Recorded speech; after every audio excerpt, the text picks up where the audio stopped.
Hello friends, welcome back to my channel. நான் உங்கள் சிலம்பரசி.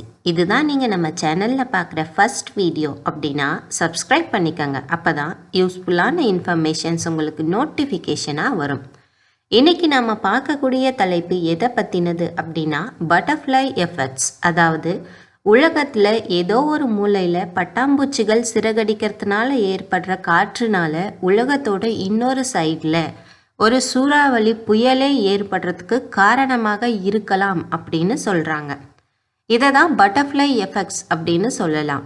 இதை ரிலேட் பண்ணி புக்ஸ் ரிலீஸ் ஆகிருக்கு, நிறைய படங்கள் எடுத்திருக்காங்க. ஏன் நம்ம தமிழ் சினிமாவில் கூட இந்த கான்செப்டை வச்சு நிறைய படங்கள் எடுத்திருக்காங்க. குறிப்பிட்டு சொல்லணும் அப்படின்னா தசாவதாரம், 12B இந்த மாதிரி படங்களை சொல்லலாம்.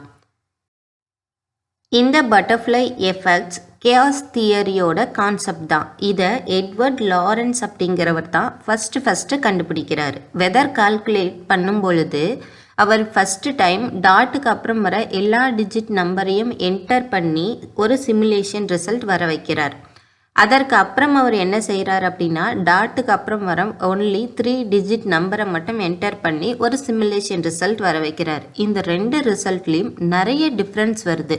இதை பேஸ் பண்ணி தான் அவர் கேஆஸ் தியரியை டிரைவ் பண்ணுறார். அதாவது ஒரு இடத்துல ஏற்படுற ஒரு சின்ன மாற்றம் நிறைய விளைவுகளை ஏற்படுத்தும் அப்படின்னு சொல்கிறாரு. இதே போல தாங்க நம்ம வாழ்க்கையில் கூட ஏதோ ஒரு இடத்துல நடந்த ஒரு நிகழ்வுனால நிறைய மாற்றங்கள் ஏற்படலாம்.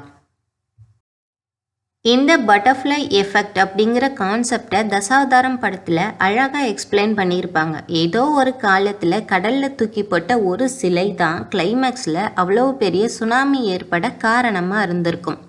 இதே போல் ஹிஸ்ட்ரியில் கூட நிறைய விஷயங்கள் நடந்திருக்கு.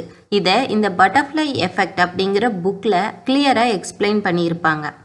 ஒரு பையனுக்கு ஓவியத்தில் நிறைய ஆர்வம் இருக்குது. அதனால் அந்த பையன் என்ன பண்ணுறார் அப்படின்னா ஒரு ஆர்ட்ஸ் அகாடமியில் அப்ளிகேஷன் போடுறாரு. ஒரு முறை இல்லைங்க, 2 முறை ட்ரை பண்ணுறாரு. 2 முறையும் அவரோட அப்ளிகேஷன் ரிஜெக்ட் ஆகிடுது. அதுக்கு அடுத்த ஆப்ஷனாக தான் அவர் மிலிட்ரியில் சோல்ஜராக ஜாயின் பண்ணுறாரு. இவர் ஜாயின் பண்ணதுக்கு அப்புறம் தான் வேர்ல்டு வார் எல்லாம் நடக்குது.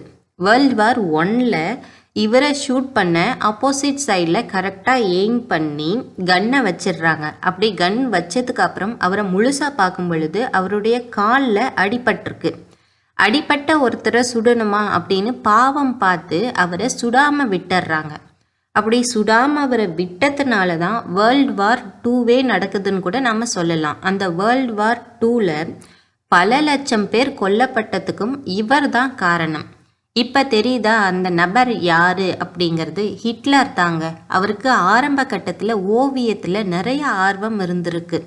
இவர் போட்ட அந்த அப்ளிகேஷன் ரிஜெக்ட் ஆகாமல் ஒருவேளை அக்செப்ட் பண்ணி இருந்தால் இவ்வளவு விஷயங்கள் இவரோட வாழ்க்கையிலும் நடந்திருக்காது, ஹிஸ்ட்ரிலையும் நடந்திருக்காது. அவர் ஓவியம் வரைஞ்சிக்கிட்டே அவர் வாழ்நாள் முழுக்க இருந்திருப்பார்.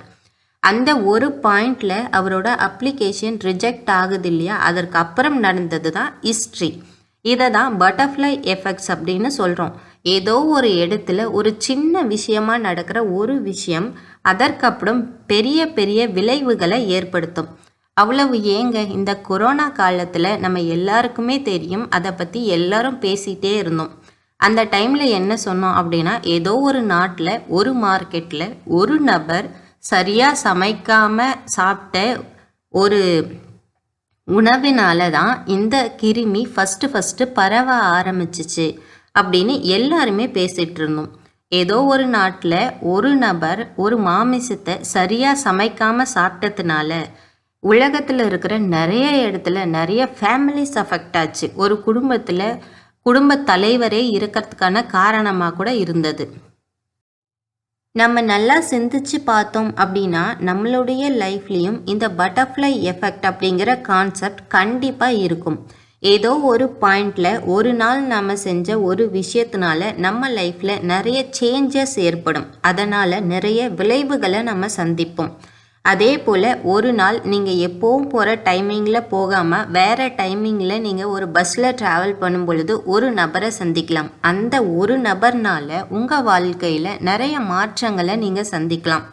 இது போல் ஏதாவது ஒரு பாயிண்ட் இருக்கும். அந்த ஒரு சின்ன விஷயத்தினால உங்கள் லைஃப்பில் நிறைய மாற்றங்கள் ஏற்படும். இதனால் நான் என்ன சொல்ல வரேன் அப்படின்னா, இப்போ நீங்கள் செய்கிற ஒவ்வொரு விஷயத்தையும் ஒவ்வொரு வேலைகளையும் கரெக்டாக கான்சன்ட்ரேஷனோட மைண்ட்ஃபுல்லோடு செய்யுங்க. இப்படி நீங்கள் செய்யறதுனால யாருக்கு தெரியும், இந்த சின்ன விஷயங்கள் கூட உங்கள் வாழ்க்கையில் ஒரு பெரிய மாற்றத்தை ஏற்படுத்தலாம்.